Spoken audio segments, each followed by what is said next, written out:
Hey there. We're picking up from last week's episode on resilience. This episode focuses on the practical techniques you can use to develop and hone resiliency. Welcome to this mini but mighty leadership lesson. Every week, we publish a brief but impactful lesson to help you level up through personal and professional development.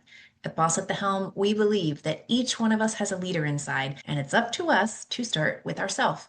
Lead yourself and then lead others. The other day, I stepped right into a resilience moment. I'd been working diligently at a project for several months. I tried and failed and learned for months. I hired an expert to help, and still I wasn't quite satisfied or getting the outcomes that I wanted. So I sat back down thinking, oh, I'll spend a couple of hours dedicated to this and we'll sort out the issues and be back up and running. Instead, I found that most of what had been done needed to be undone. Start over, scrap it, and start again. And as I realized this, I understood that there was going to be monetary, time, and productivity costs associated with all these changes. As that started to sink in, I noticed myself beginning to mentally swirl. I heard messages in my head, frustration, fatigue, why bother? I noticed I was trying to distract myself, picking up my phone, though I didn't need to, or getting up to go get a drink of water, coming back and getting distracted by thinking, oh, I should open that package, even though I knew it was just a package of vitamins. So that's when I went, oh, I see. I'm trying to redirect myself because I'm uncomfortable. I recognized that I was purposefully avoiding. And so I paused and said, you're going to be okay. And I noticed my thoughts and my physical body, which was sort of scrunched up and tense. I was having racing thoughts and worrying about the whole situation.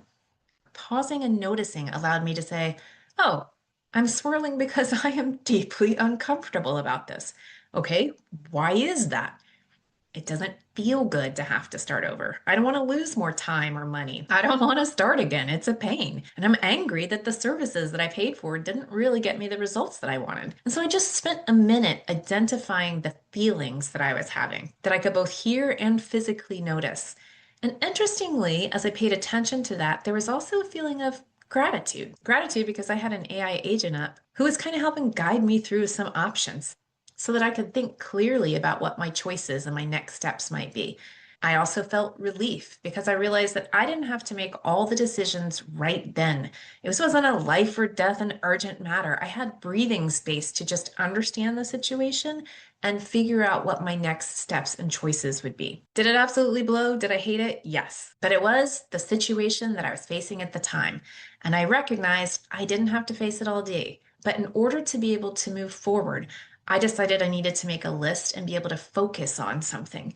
So for me, what I know about my own resiliency is that list making and prioritizing and figuring out how to take a small step forward, that progress is essential to helping me settle, to regrounding. We're going to learn more about that in next week's episode. But as I went to make this list, I found myself swirling again. I didn't know where to start. I found myself questioning, why is this so hard? I wish someone would just do it for me. All those things. And I couldn't really get past like 3 bullets is all I could come up with, but without feeling super frustrated and anxious. So I asked my good friend from AI to build me a list. And that allowed me to really sink my teeth in because I could review it and edit it and disagree with it, change it to what I needed, but it gave me a jumping off point. Am I going to follow that list to a T? Absolutely not. But did it help me get sorted? It did. And then what else do I know? When I gained that initial sense of peace, I closed everything down and got up and left that environment. Why? Because another key that I have realized to really being able to have reserves of energy that help me be resilient is that I'm going to bounce back better if I get away from the thing that's bugging me for a minute. I get out of the space and I move. I do something different. Oftentimes that involves physical movement outside in nature, maybe going for a walk or exercising. Those things in combination really are nourishing and helpful to me when I'm building my reserves and when I'm practicing being resilient. And after all this, I also shared my experience and my feelings with a friend.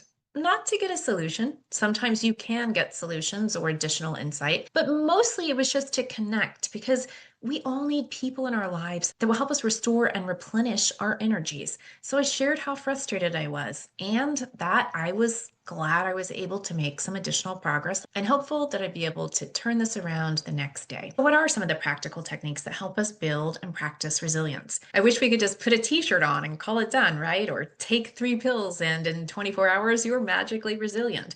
But as with most things that we cover here at the Helm, it is instead something we have to learn and practice, observe, adjust, and often relearn. Resilience involves bouncing back, and it's a part of life. It's a part of coping and enjoying, and yes, maybe planning ahead and being proactive. There are things that we can do to foster our resilience. Bouncing back means being able to return to your authentic self after being stretched or challenged, going through something really tough. Instead of breaking or caving or just giving up entirely, you're able to return to you. It's important to understand that actions, your choices, and how you choose to respond are what define you. It's not your circumstances. It's not what you own, your possessions, or things that are happening to you or around you. It's how you choose to show up and respond in those circumstances. Resilience is not just about a crisis. It's throughout life as things change, as problems arise, as we get surprises and unexpected consequences and outcomes, how we choose to respond and show up and behave and think and act. That is part of resilience. There's a Buddhist phrase that says, right now, it's like this, which is designed to help us foster acceptance for the present moment without too much judgment. It's encouraging us to recognize, rather than resist, current sensations, emotions, and emphasizing that everything is pretty much temporary. I mean, it can feel like these stressful situations we face go on and on and on, but in general, it's temporary. We're going to move through it. And so being able to acknowledge the current reality, your feelings, the sounds, the thoughts, anything that you can observe without adding drama or extra detail to the story, reminding yourself that that is right now, and no matter how intense it is temporary. Reducing our aggression towards ourselves. So, moving away from the need to change it or to feel differently or wish that we were better at handling things, just allowing self compassion. It's a tool for finding calm and acceptance in the current situation, pleasant or not, and recognize that that is how things are in this moment.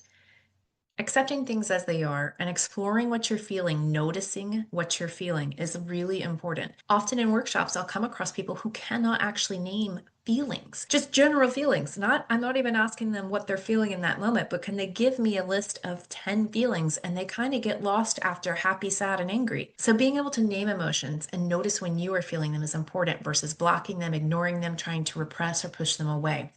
And then you can take a step. You can make a choice about how you choose to engage, to act, and respond.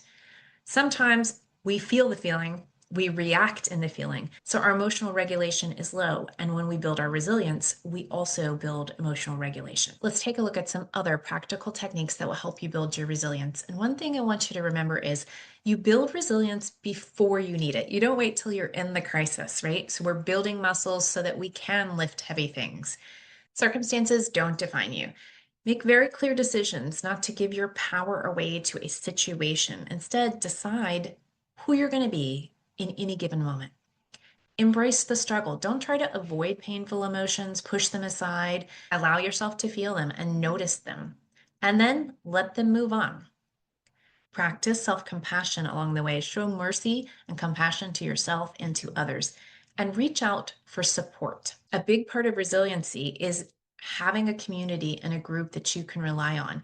Resilience isn't about what you have, it's about what you do. It's your actions, it's how you choose to behave, it's the mindset that you choose to have and what you bring to the situation. Prioritize what strengthens you. It's really important to know what nourishes and lifts you up. And I'm going to label these self-care, but use whatever you like. These are things that you need to be aware of and practicing regularly, not half an hour, one time a month, but regularly spending 5 or more minutes consistently doing things that really lift you up, nourish you, light you up. Some of those examples include things like mindfulness, reframing situations and looking at different points of view, having self-compassion, meditating, managing your stress, taking care of your health, and that's physical, mental, emotional health, getting a hobby, practicing a hobby. There are so many of us who have let go of our hobbies. If you don't have a hobby and you're not sure what you want to do, try different things. See which ones you really enjoy. Get out in nature, spend time out in nature. It is very rejuvenating. And be mindful of your time. Say no to things. Stop signing up for everything. Stop scrolling all the time. Make sure you block time for you so that you can actually build these energy reserves. Now, I would love for you to actually take a moment, put the video on pause, and take a moment to say, what are the things that I know today for sure actually nourish me? They lift me up and I love doing them and I always feel better. I've heard people say things like dancing, playing a musical instrument, hanging out with their pet, gardening, playing golf. Take a minute and make your list and then check and see, are you doing these things? Are you doing them regularly? This is so important to your ability to be resilient. It may sound like this is easy. There was a point in my life where I had to make a post-it note and stick it to the side of my desk because I couldn't remember the basic things that I needed to do on a daily basis to really take care of myself. I was so involved in chaos and stress at work that I forgot to take care of me, and that diminishes you. It's not good for you as an individual. It's not good for you and your family and your friendships. It certainly doesn't make you the best employee or leader at work. Find what nourishes you, dedicate yourself to doing those things. There are things too that I wouldn't have put on my list years ago. I wouldn't have said that they correlated to a tangible thing that could improve my mood or help me ground or help me bounce back and be resilient. But they're things that I would add now, like looking at pretty things. Seriously, just taking a few minutes to look at something that I think is pretty, playing my favorite song, tuning into your favorite comedian and watching a few minutes of a comedian set, getting creative, painting. For me, junk journaling. Nobody would have said that I would like junk journaling, and I love it. Getting dressed. If you work at home or if you work in an environment where the dress code is not critical and you can kind of wear whatever you want, I'm going to encourage you to pause and think about what are the outfits that actually make you feel amazing? What do you feel good in? If there are clothes that you really enjoy or outfits that you really enjoy, I'm going to challenge you. Go put those on a couple times a week. You show up differently. Your energy shows up differently when you groom yourself and you put on an outfit that makes you feel awesome. I'm also going to ask you to take note of things that you might want to be cautious with or that you want to carefully time so that you use them in an appropriate way that doesn't diminish or deplete your energy. Sometimes we do things and we don't even realize it that we're using as like a crutch or an avoidance to avoid feelings or difficult situations. In my case, what it took me a long time to realize is I'm an escapist. I like to avoid situations that make me uncomfortable. So I might do that by indulging in alcohol or food, jumping into a fiction book, or binge watching TV, or just completely letting myself off the hook altogether and saying, oh, I don't have to go to that meeting or that particular event. I want you to notice what are the things that you tend to avoid and why, and spend even more time noticing what are the things that nourish you and how can you bring them into your life more so that you build up resilience. Join us here next Friday because we're not done with resilience yet. We've talked about what resilience is, what it looks like and doesn't look like at work, and we've covered some practical tips for building and practicing resilience today. We're going to go a little bit further in the next episode and talk about confidence, fear, apathy, action, and anxiety as it relates to resilience. Start with yourself. Lead yourself, then lead others. Be a boss. By the way, now is a great time to tap like and subscribe to this channel. We'll see you next week.